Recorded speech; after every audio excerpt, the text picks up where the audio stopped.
Have U.S. astronauts found proof of UFOs only to be forbidden to tell us what they know? Have probes to the planet Mars captured photographs that we are not allowed to see? Do these videotapes reveal a terrifying truth that NASA has kept hidden from the people of Earth? Astounding images from other worlds and the long-kept secret they may uncover. The official history of space travel begins in 1961, when cosmonaut Yuri Gagarin blasted into Earth orbit aboard the Vostok 1 space capsule. Soon after, Alan Shepard flew an American Mercury capsule into space, and the so-called space race officially began. 35 years ago, U.S. President John F. Kennedy encouraged the American space effort to set its sight on a seemingly impossible goal. We choose to go to the moon. Landing a manned spacecraft on the moon before the end of the 1960s. We choose to go to the moon in this decade and do the other things, not because they are easy, but because they are hard.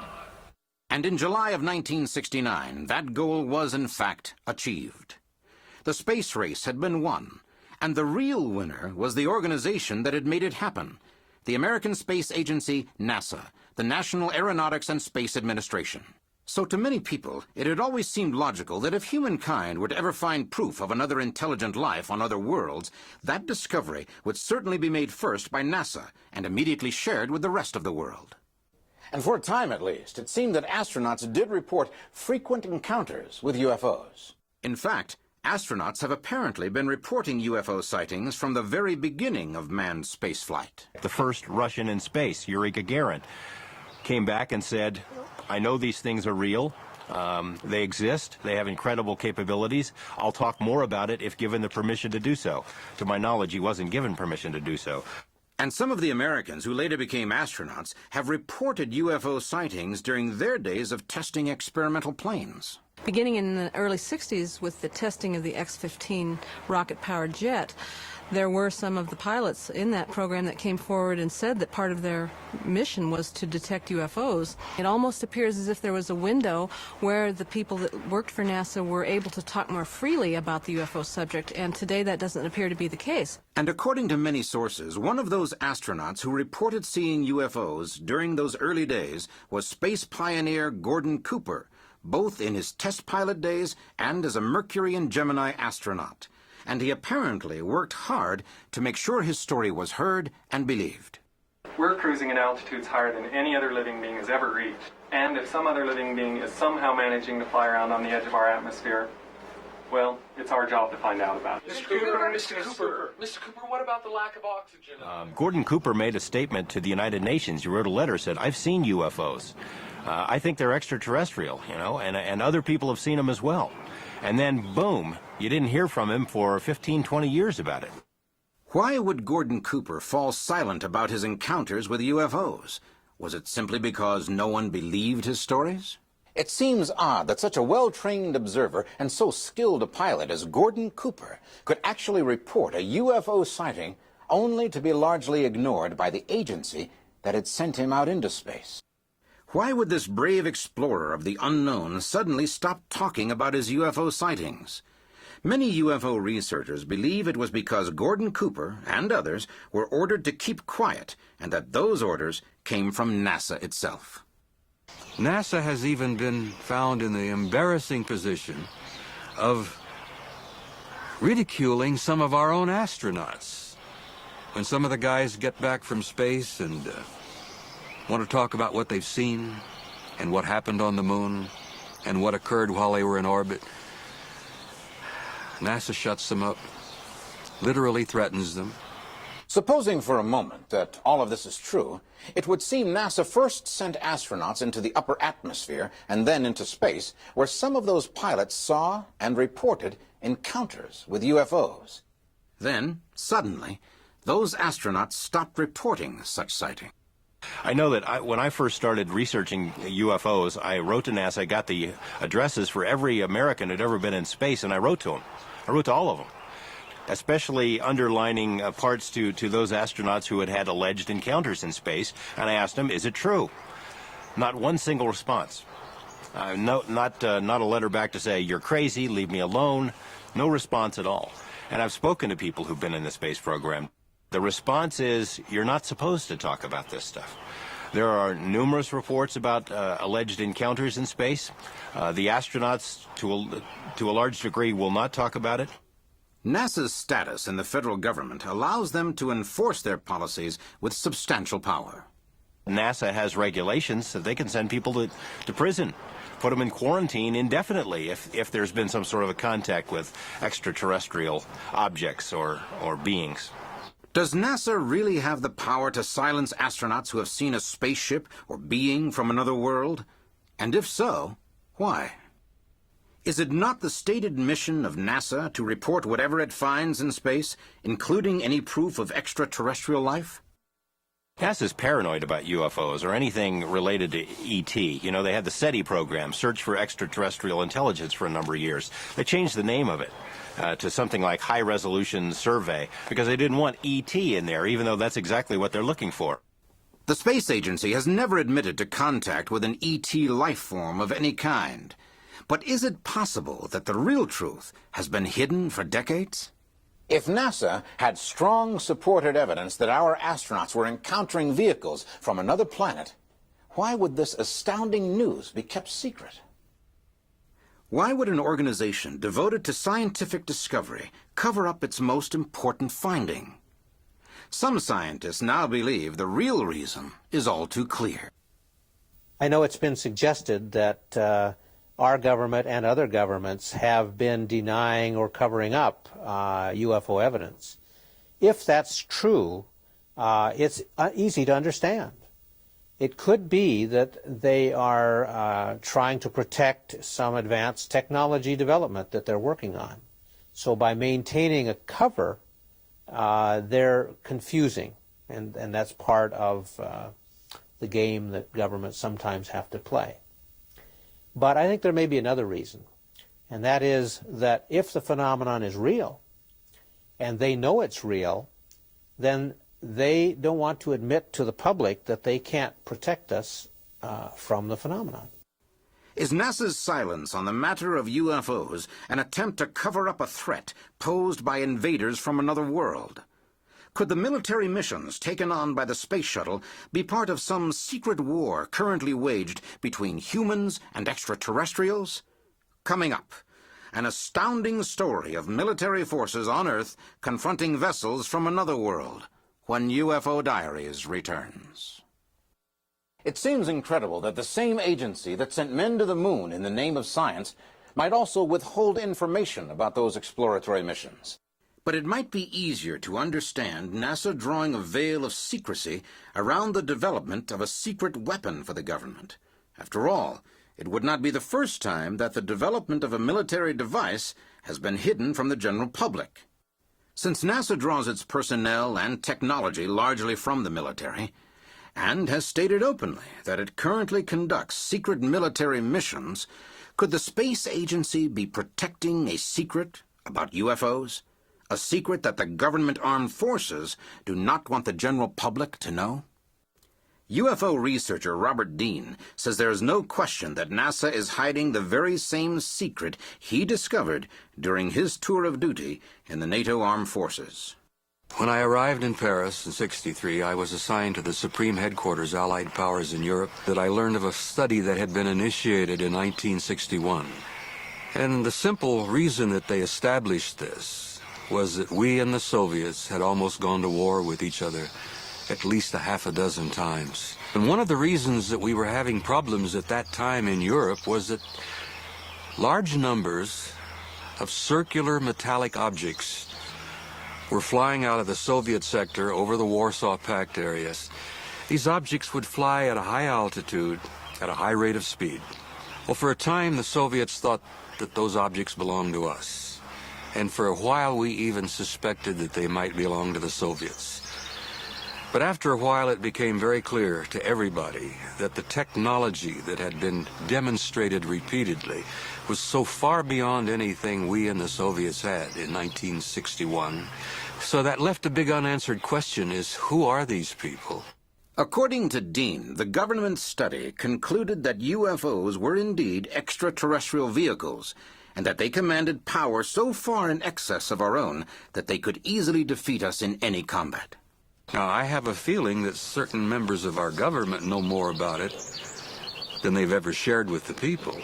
The lies that have been told to the American people in the last 50 years to keep the lid on this subject, it goes beyond the realm of absurdity. If the highest powers of world government were aware of extraterrestrial visitors in the early 1960s, it does seem logical that our first astronauts would have been somehow prepared for the beings that they might encounter out in space. So, did NASA begin a policy as early as the 1960s denying any reports of UFOs, even if that report came from their own astronauts? According to a growing number of UFO researchers, it's not only astronauts whose reports are being suppressed, but even the findings of unmanned space probes as well. Strange features discovered by the Viking Mars probe have stirred controversy throughout the scientific community. And now, many researchers say NASA has deliberately hidden some of what it knows about these shapes on the Martian surface. Could this be because these structures are proof of a long-extinct civilization on another world? Some people have speculated that NASA is afraid that it'll lose funding if it even so much as hints that it might imagine that there are extraterrestrial artifacts on Mars or elsewhere in the solar system. Many of the Martian features photographed by Viking do seem to be more than simple flukes of nature. But so far, no NASA official has admitted the possibility that these could be artifacts constructed by any kind of intelligent life form. But Stanley McDaniel has performed one of the most exhaustive studies possible on the photographs on the monuments of Mars, and now believes there may be some at NASA who are not telling all they know. NASA scientists have made a series, you might call it a string, of bad arguments and faulty reasoning regarding this topic, and I believe that it deserves a serious look by serious scientists, and there are some scientists who are looking at this seriously, but NASA ignores them. Most of the controversy evolves around this photograph, which appears to show a mile-long sculpture of a human face. NASA officials dismiss the appearance of the face, claiming that other images from the same area showed nothing of the kind. For over 17 years, NASA insisted there was a second photograph in which the face disappears, proving that the facial appearance was merely a trick of light and shadow. Actually, there was no such second photograph in which the face disappears, and NASA has recently admitted that this is the case. Could an agency dedicated to exploring other worlds really have deliberately concealed such a startling discovery? At first, it appeared the world would soon learn the truth when the unmanned space probe Mars Observer approached the red planet for a closer look. But just as it was approaching Mars, the orbiter stopped sending back images, apparently having suddenly malfunctioned. But some UFO researchers say that the orbiter never stopped sending back images, but NASA has, for some reason, prevented the general public from seeing the results. Some even claim that NASA now even routinely monitors the public broadcast of all its space missions, just to keep the general public from seeing things NASA would prefer remain secret. The American people cannot sit down here and watch what's going on. There's a time delay, which will give the guys in the NASA control room time to edit something from the tape. If this is true, then it was a freak accident that allowed some surprising images from the space shuttle to be broadcast on American cable television. That astounding video footage and the terrifying secret these images may conceal when UFO Diaries returns. At present, the workhorse of the American space program is NASA's fleet of shuttles. These reusable vehicles have taken more men and women into Earth orbit than all the rest of the U.S. space programs combined. And on their satellite launch missions and trips to make repairs on damaged space hardware, the shuttles have beamed back to Earth thousands of hours of videotape of their journeys. Now UFO researchers are claiming that some of those videotapes show shocking proof of the reality of alien visitors to Earth. Oh, a couple of years ago, there was a shuttle flight where they apparently were filming something that was live. And we got a whole bunch of them that we're using for the SRO guys. And if you give me just a second, I'll show you the footage of the external tank. They had the cameras going, and something began to happen out there that ended up on the film and was also monitored by people on the ground who were listening and watching. At that time, video signals from NASA's spacecraft were routinely transmitted to NASA Select, a cable television channel available in many parts of the United States. It was embarrassing for NASA because the people who were watching this thing live were seeing something that indicated that there was UFOs involved. Perhaps alien spaceships. And some spaceflight enthusiasts videotaped the broadcast, convinced that they had captured an encounter between a space shuttle and a UFO. But might there not be a more commonplace explanation for these strange images? Scientists at NASA studied the tape and explained that it shows nothing more than the kind of ice crystals that are formed when the shuttle dumps wastewater into the extreme cold of space. So, whenever these ice particles are caught in the path of the space shuttle's engine exhaust, their course of direction is significantly altered. Confident that Dr. Jack Kasher will come to the same conclusions that we have at NASA, that these were ice crystals and nothing more. I started with the assumption that these objects actually were ice particles, which is what the four NASA scientists said they were. And in order to be accurate and scientific, I had to then prove that these objects really were ice crystals close to the shuttle. But I really couldn't do it. The angles were wrong, the speeds were wrong, and if they were ice particles, they would move in a way that's different from what was actually on the film. And once you rule out ice crystals or ice particles, then you don't have many more options. They can't be meteors because meteors don't change direction. Satellites and space junk don't change direction either. So the only option is that they were intelligently maneuvering craft out in space away from the shuttle. And now you only have two possibilities. They were either terrestrial or extraterrestrial in origin. I think we can rule out the fact that these were piloted by humans, because if they were more than 10 miles away, which I think is fairly likely, then the accelerations that they underwent would absolutely flatten and crush a human pilot. If Dr. Kasher's analysis of the videotape is correct, and the object seen making such a dramatic reversal of course is a vehicle from another planet, then other features of the video take on a new and terrifying meaning. For example, what are these thin white streaks that seem to mark a line between a point on the ground and one of the UFOs? Certainly one possible interpretation is that these objects, these streaks, were missiles that were fired at the spacecraft. If they were missiles, then it's clear that the UFO quickly changed direction and evaded them very, very easily. In the mid-1980s, the American military supposedly began work on orbiting weapons for the Strategic Defense Initiative, ostensibly to defend certain nations against nuclear missile attacks from other nations. Could the space shuttle video reveal that the real purpose of SDI was not to defend Earth's people from each other, but to try to defend them from a threat outside of this world? The film that Don Ratch captured from NASA Select shows what it appears to show, then I think we have a strong indication that the extraterrestrials are visiting the Earth. And someone might be shooting at them, and if so, they are easily evading these very advanced weapons. Is this the secret that some researchers claim NASA has hidden? That our world is at war with beings from another planet? That astounding possibility when UFO Diaries returns. The evidence presented by a small group of UFO researchers may seem insufficient cause for making accusations against such an esteemed organization as NASA. But what if the claims these researchers make are true? Is it possible that NASA really has withheld information of vital importance, kept secrets from the people who have funded and supported their work? And if so, why?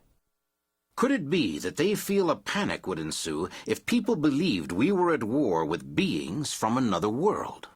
The videotape does seem to suggest that there is some kind of advanced weaponry being used up there.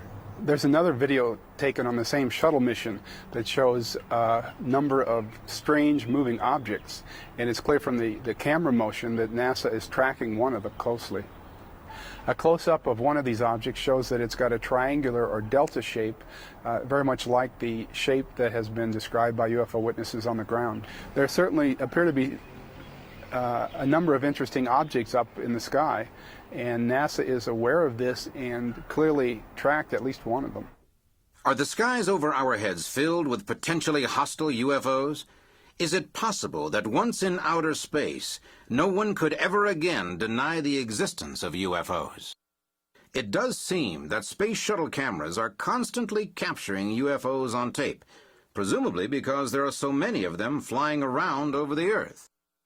This image, for example, was apparently captured by a shuttle mission over 10 years ago, and this one was taken later on the same mission. And what are these objects, photographed from a shuttle in March 1994? They seem to cross tremendous distances in far less time than is possible with any human technology. And now it appears that NASA has stopped its public transmission of images from outer space, apparently as a result of these space shuttle videotapes. Why? After NASA went through gymnastics explaining that away, lying through their teeth, they changed the policy. There is no longer live telecasts from shuttle launches. Why? Why would the space agency send people and machines out to explore the unknown, but then keep their findings a secret?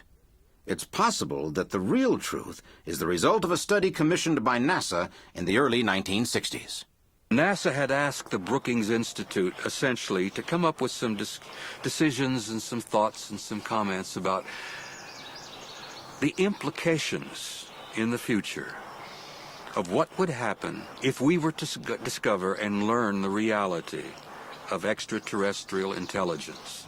Many people believe that this study is the basis of the UFO cover-up because it indicates that contact with an advanced civilization could lead to the destruction of our social institutions.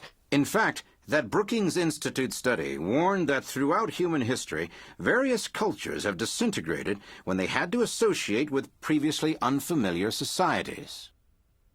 I can't be 100% sure that there is a bona fide cover-up and that there's a big dark secret that the United States government is trying to cover up. But if there were, it's my opinion that it would have to do with the status quo and how disrupted our social institutions would be if all of a sudden we were told that we're not alone and that these beings are more advanced than us.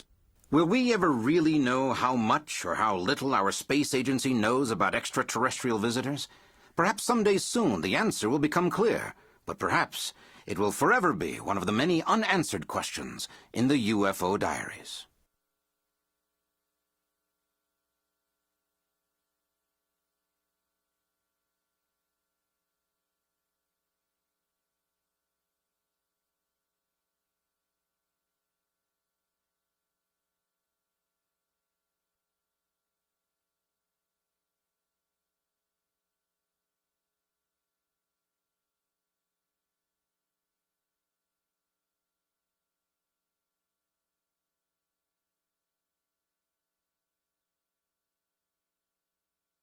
In recent years, many people have come to dismiss the so-called mystery of the Bermuda Triangle in the same way they would a superstition or a fairy tale. But given the growing body of evidence that many things are happening there that are beyond our understanding, there seems to be a pressing need to examine the legends and the facts about the Bermuda Triangle. To many, the Bermuda Triangle is nothing more than the nickname given to an area of the mid-Atlantic, roughly cornered by Florida, Puerto Rico, and the island of Bermuda. But is it anything more? Is it in some way different from any other part of our planet's oceans? According to many who study the mysteries of the Bermuda Triangle, since 1945 alone, there have been over 1,000 vanishings of everything from huge naval vessels to private boats, from small planes to commercial airliners. And of course, not only the craft disappear forever, but all the people on board them as well. I think the most spectacular mystery about the Devil's Triangle is probably one of the ones that's more played down than any other, and that's the disappearance of the Navy ship USS Cyclops. This was a 500-foot, 19,000-ton coaling ship, and this took place during World War I. Back then they had coal ships instead of tankers because most of the ships operated on coal. Well, this ship had over 300 officers and men on it, put to sea from Barbados in the British West Indies, bound for Norfolk, Virginia. It was never seen again. The ship and the 300 officers and men disappeared without a trace. Some claim that violent weather in the region is responsible, that sudden squalls have downed aircraft and sailing ships alike, sending them in moments to the bottom of the sea. Others, however, suggest a far more sinister force is at work. Over the years, I have checked and rechecked almost every theory as to why so many ships, aircraft, have vanished in the Bermuda Triangle without a trace. From the old Spanish Admiralty records that Columbus wrote, we learn that he was the first to record the strange and frightening images in the night sky over what we now call the Sargasso Sea. We can only guess at the nameless dread that must have filled the hearts of those intrepid seamen lost in a strange and frightening world. But from his log and reports, we know that the Columbus expedition encountered the same mysterious phenomena in the Bermuda Triangle that continues to haunt us, even in the pre-dawn of the 21st century. Columbus also recorded that the island natives, like the Caribs and the Arawaks of Puerto Rico, were long familiar with strange occurrences in this part of the world. Their legends contain many stories of sky gods and green fireboats that could fly in the sky or under the water. I myself have only had one experience on the Devil's Triangle, and that was in the southeastern Bahamas when I saw, or thought I saw, a lighthouse that wasn't there. Aside from that, I have not experienced anything unusual, but I've known people who've seen what they referred to as UFOs, green glows coming out of the sky and crashing into the water and disappearing down into the depths. And they referred to them as UFOs, and I guess that's what they were, UFOs. But as strange as these stories may be, they pale in comparison to the more terrifying aspects of the Bermuda Triangle. The history of strange disappearances, the list of ships reported lost, the stories of ghostly derelicts, and the accounts of aircraft seemingly snatched from the skies is staggering. And virtually every lost vessel represents an appalling loss of life. One of the most famous lost aircraft cases is that of Flight 19, 5 aircraft that vanished together shortly after World War II. It is also the story that many believe gives us the first clue linking the Bermuda Triangle to UFOs. It began routinely enough on December 5th, 1945. An advanced training flight was scheduled for takeoff at 1400 hours. 5 pilots and 10 crew members were scheduled to go up. Ironically, their course was to be a simple triangle with an expected flight time of 2 hours. The flight leader was Lieutenant Charles Taylor, an experienced combat pilot with over 2,500 hours of flying time. Flight 19 had completed the first leg of the flight plan and turned north. Suddenly, all of the aircraft began experiencing problems with their instruments. This is Foxtrot 28, calling Foxtrot 36. My instruments have gone crazy. My instruments are malfunctioning too. Where are we? Some 40 miles away, Lieutenant Robert Cox, a training instructor, picked up their transmissions, but for some reason they couldn't hear him. Cox called the base station in Fort Lauderdale, which had lost contact with Flight 19, and immediately emergency procedures went into effect. Base operations continued to receive Lieutenant Cox's transmissions, which told them Flight 19 was lost and disoriented, but they could not get through to Taylor or any of his pilots. Ham radio operators up and down the coast were also tuned into the lost flight and monitored their frequency. Then, as night fell, one of them caught the last words to ever be heard from Flight 19. Don't come after us! They look like... What could Lieutenant Taylor have seen that caused him to insist that no one try to rescue Flight 19? Meanwhile, according to Berlitz, a huge search and rescue mission had already been launched. But then the first plane to respond to the emergency, a giant Martin Mariner with a crew of 13, disappeared from radar. In the end, Flight 19 and the Martin Mariner, 28 men in all, disappeared without a trace, as if they had passed through some window into another dimension.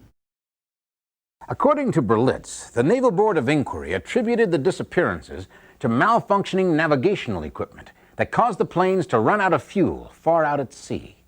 But is it really possible for this to have happened to all 6 planes simultaneously? Berlitz goes on to say that one member of the Board of Inquiry was quoted as saying Flight 19 had vanished as completely as if they had flown to Mars. Could that remark, in fact, be very close to the truth? In the southernmost corner of the Bermuda Triangle, there are many who would have no trouble believing that at all. Some experts think that the Bermuda Triangle is simply the region of choice for visitors to our planet. Could this activity be the cause of all the vanishings? We'll find out when UFO Diaries returns. Few people would deny that many strange and unexplainable events have transpired in the Bermuda Triangle. But is there evidence to support the stories of UFO activity? UFO activity different from that observed in any other part of the world? Puerto Rico is a continual hotspot for UFO activity, and it has been for years. UFOs being seen and photographed going in and out of the water just off the coast of Puerto Rico. Intense activity near a U.S. naval base there called Roosevelt Roads. And the Navy, of course, is very mum about this sort of thing. They don't say very much about it, but it's continuous. For example, there is a beautiful mountain in Puerto Rico in the middle of a tropical rainforest called El Yunque. For some interesting reason, it has continually been a spot of intense UFO activity. And when I was there with an investigator friend of mine, who I highly regard and highly respect, we went up on top of El Yunque. This place is swarming with Walken Hut security. Now, it's interesting to your viewers, I think, to note that Walken Hut Security is also the organization that provides the security at Groom Lake, Site 51, Dreamland, near Nellis Air Force Base in Nevada. Why are they all over El Yunque in Puerto Rico? Could reports of UFO abductions in Puerto Rico be somehow related to other disappearances elsewhere in the Bermuda Triangle? Sightings of UFOs are quite common in the Bermuda Triangle, as well as reports of persons kidnapped by alien beings. There have also been numerous accounts about disc-shaped UFOs under the water in the same way as they perform in the air. Richard Weiner, author of The Devil's Triangle, relates a case that seems to corroborate these reports of underwater UFO sightings. He tells of a charter boat operator named John Carpenter and of his remarkable experience in the Bermuda Triangle. Carpenter apparently saw 2 UFOs exploring the water with some sort of projecting energy beam. Carpenter then saw exactly what so many others had reported seeing. Carpenter's experience would seem to confirm that whatever is going on in the Bermuda Triangle goes through the water or through the air with equal ease. Is the beam that Carpenter saw coming down from the UFOs a clue linking these craft to the disappearances in the Bermuda Triangle? Perhaps these incidents are taking place in the Bermuda Triangle in such numbers because they are close to home. Many theorists believe that alien entities have been visiting Earth for thousands of years. Some even believe they may have found a culture here that was far in advance of those elsewhere on Earth. According to the ancient story, all of Atlantis went to the bottom of the sea after some natural catastrophe 12,000 years ago. Perhaps this was the Atlantis that has become a legend, believed to be nothing more than a myth. Are aliens or the descendants of aliens watching us from the deepest part of the Atlantic, studying us, and occasionally collecting specimens for study? I think abductees, some of them may have indeed been taken to some underground facilities. That's not to say that that is a fact. Abductees have been taken to places that they have assumed were underground facilities. Abductees have also reported that they have seen what appeared to be U.S. military people involved in their abduction. Now, that may not be the case. It may be the case that some of those involved in the abduction are some of those aliens that look exactly like we do, who are trying to give the impression that our military are involved. It isn't just beams of light or beams of energy that punctuate the puzzle of the Bermuda Triangle.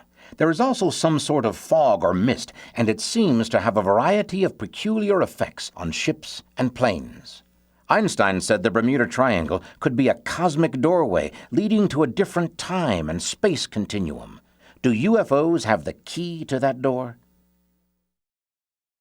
We're dealing with something which is interdimensional. We're probably dealing with something which has been around for a very long time, not just since 1947. The UFO phenomenon is something highly complex and is composed of many, many different aspects. Well, you have to ask the question, are they from another planet? We don't know the answer to that. A lot of people believe they're extraterrestrial. A lot of other people believe that they are from other dimensions, parallel universes, time travelers, that they're us at 2 million years in the future, maybe separated from our reality by some thin psychic membrane. Has anyone gone through that doorway and returned to tell us about it? We'll find out in a moment when UFO Diaries returns. According to UFO experts, a rapidly growing body of evidence indicates that, incredible as it may seem, thousands of people have been taken forcibly aboard alien craft. These astounding incidents seem to have all the characteristics of many stories of disappearances in the Bermuda Triangle. UFOs have often been seen in the area by many witnesses, and a beam of intense energy has figured prominently. But other witnesses tell of a greenish glow or mist. Charles Berlitz has recorded for us the case of Chuck Wakely, who was piloting for Sunline Aviation in Miami. Wakely had completed a charter run to Nassau and was headed back to Miami. According to him, the sky was perfectly clear. Suddenly, he was surrounded by an intense greenish light, so powerful, in fact, that he could no longer see outside of the plane. Wakely said his instruments then began to malfunction badly. Soon, there was little he could do but release the controls and let the plane fly itself. Then, according to Wakely, the glow just as suddenly faded, and everything returned to normal. So if disappearances in the Bermuda Triangle are part of the UFO abduction phenomenon, have there ever been missing time episodes there? Take, for example, the case of National Airlines Flight 401. The Miami Tower was called for a time check. The instrument panel clock was right on. They were 20 minutes out and right on schedule. Later, the co-pilot would remember seeing a strange green mist that enveloped the aircraft, but otherwise everything was completely normal. But in the Miami Tower, the air traffic controller was jolted when the blip of the approaching Flight 727 suddenly vanished from the radar screen. I've just lost Flight 727. The controller immediately went into emergency priority status. Within minutes, the Coast Guard search and rescue squadron was in action, and the Miami airport prepared for the worst. When the flight attendant checked for any last-minute instructions, she couldn't believe she had completed her usual 10 to 12-minute cabin duties in less than 3 minutes. And the co-pilot was surprised to discover the greenish mist that enveloped the aircraft since the time check was gone, not only from about the aircraft, but from the sky itself. Precisely 10 minutes from the time Flight 727 had vanished from the radar screen, it just as suddenly and mysteriously reappeared. The complex equipment was in perfect working order, as the ongoing computer and manual scans verified. Flight 727 landed without incident, with the crew understandably curious about the emergency equipment along the runway. And they were all incredulous when told that their arrival was 10 minutes late, despite the fact that the instrument panel clock synchronized exactly with the earlier tower time check. It was now, along with every one of the crew's watches, 10 minutes slow.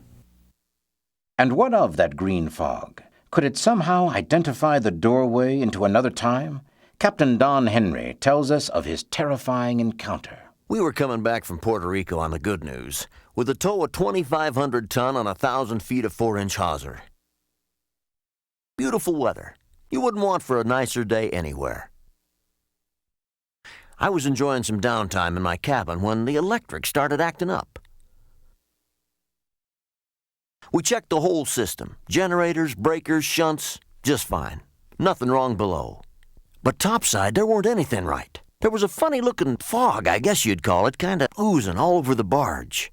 I figured I'd better take another good look inside, and that's just about when that blow smacked into us.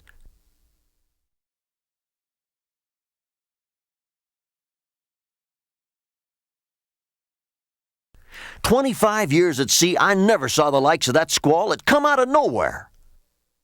All our instruments were going crazy. Compass, radio, radar, engine monitors, absolutely berserk.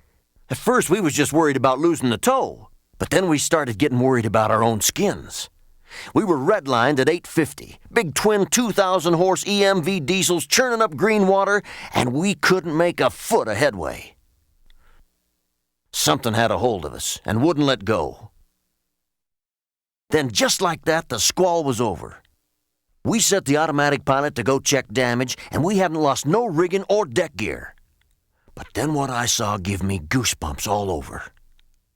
A half-ton of hawsers stiff-stretched after the fantail, and not a thing connected to the bitter end. When we got her hauled in, you could see there wasn't no eye splice, and the line wasn't raggedy like it had parted. No, sir. Looked like it had been whacked off with a fire axe, and there was a bone-aching chill in the air. Yet the rails and fittings were hot enough to give you a smart burn. We had a narrow escape from whatever took hold of us out there. A half-ton of tow rope stretched out to nothing, and the barge was simply gone. Could aliens actually be controlling events in this part of the world? An outrageous-sounding theory, perhaps, but is there evidence to suggest that that is exactly what has been happening in the Bermuda Triangle? Have entire ships and planes been captured by UFOs? But could there be a simpler, more logical explanation? Can natural occurrences account for the vanishings? Or is there an even more terrifying explanation for the mysteries of the Bermuda Triangle? The answers to those questions when UFO Diaries returns. In seeking an explanation for the mysteries of the Bermuda Triangle, evidence presents itself that seems to indicate that the real culprits are invaders from another world. But is this the only possible explanation? The blue holes in the ocean apparently have the quality of swallowing things that fall into them more quickly than other parts of the sea. It is a curious fact that no debris has been found from the ships or planes which have disappeared in the triangle. It has even been suggested that for some reason it has been important to take ships and planes intact to somewhere else. About once a year, some salvage crew will claim they found one of the missing TBM Avenger torpedo bombers. The most recent one took place right off Fort Lauderdale a few years back. They said they found 3 or 4 planes together on the bottom, and that sounded really like they had found the missing Flight 19. But doing a little research, I found out that after the war, they had a lot of planes or TBMs at the Fort Lauderdale Naval Air Station that they had cannibalized parts off of for other planes.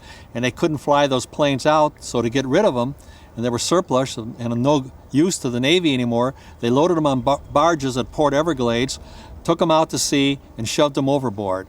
And my theory is that's what the 3 or 4 planes they found off Fort Lauderdale were. Are entire ships and planes being captured by vessels from another planet? And if so, why would this happen in only one part of the world? The strange goings-on in the Devil's Triangle are not exclusive to the Devil's Triangle. There's also an area off of the east coast of Japan called the Devil's Sea. If you went in the center of the Devil's Triangle and you bored a hole through the center of the Earth, you would come out in the center of the Devil's Sea. And the Devil's Sea and the Devil's Triangle are the only 2 places on Earth where the compass points to the true north, not the magnetic north. Could this really be the solution to the centuries-old mystery of the Bermuda Triangle? And if so, does it indicate the final fate of those who have disappeared there? It's a little bit unsettling that we don't know this yet. We should know it by now, but this is such a clandestine phenomenon that we have been unable to come to a firm agreement about what the concluding aspects of this abduction phenomenon is.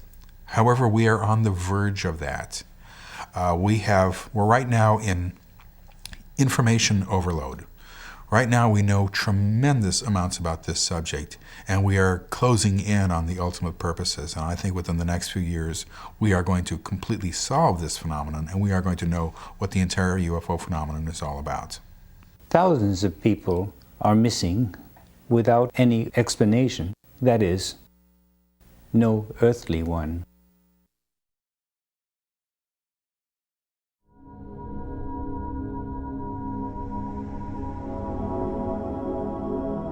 We'd like to ask for your input.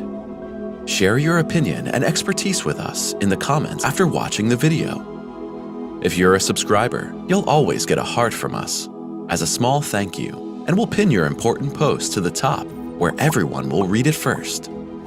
Just make sure you've already subscribed, like the video, and mention both at the beginning of your comment.